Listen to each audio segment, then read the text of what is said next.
Chers auditeurs, voilà, on est mercredi le 20 avril. J'ai fait de mon mieux pour faire le plus vite cette vidéo. Mais comme le sujet est important, je voulais pas la faire non plus n'importe comment.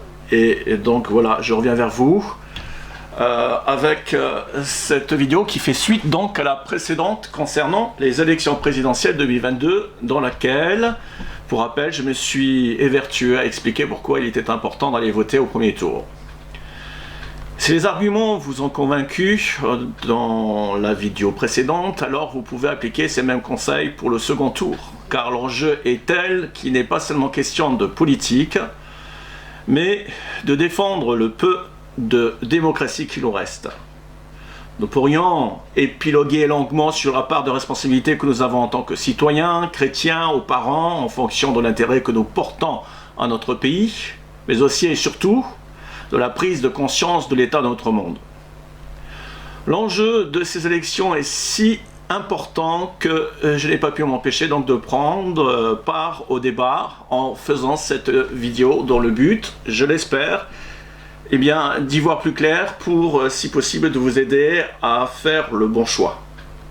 Je vous propose d'en venir directement à notre sujet concernant le deuxième tour présidentiel 2022. Alors, comme pressenti et annoncé dans la précédente vidéo, le pire scénario pour les élections présidentielles s'est à nouveau présenté pour le deuxième tour, comme pour les élections de 2017. Macron et Le Pen sont donnés vainqueurs de ce premier tour 2022.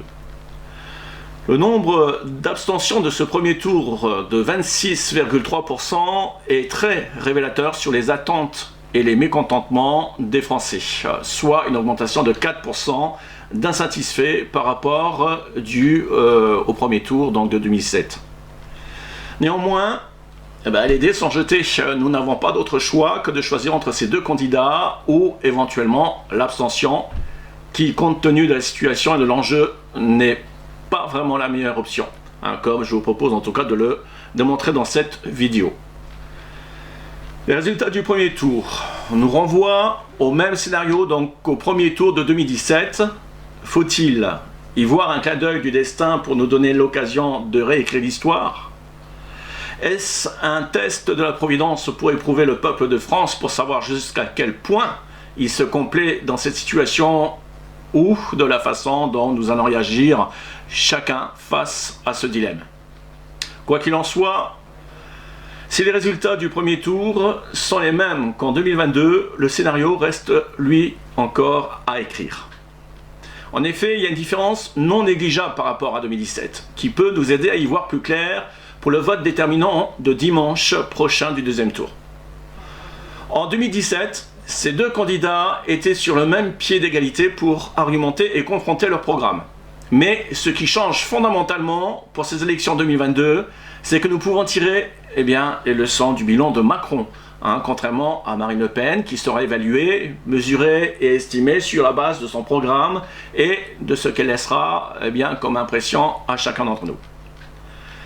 Pour le candidat Macron, reste à savoir jusqu'à quel point il peut encore être crédible pour son programme du second mandat, et si l'on tient compte du bilan de son premier mandat en dépit de ce qu'il veut faire paraître à son électorat.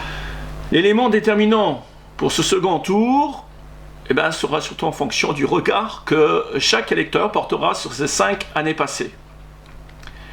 C'est pour cette raison que je vous propose de faire une petite rétrospective sur le bilan du mandat de Macron, avec des vidéos très courtes de 1 à 2 voire 3 minutes maximum pour aller très vite. Alors, en introduction, cette première vidéo d'Emmanuel Macron, très instructif, qui nous donne tout de suite le ton.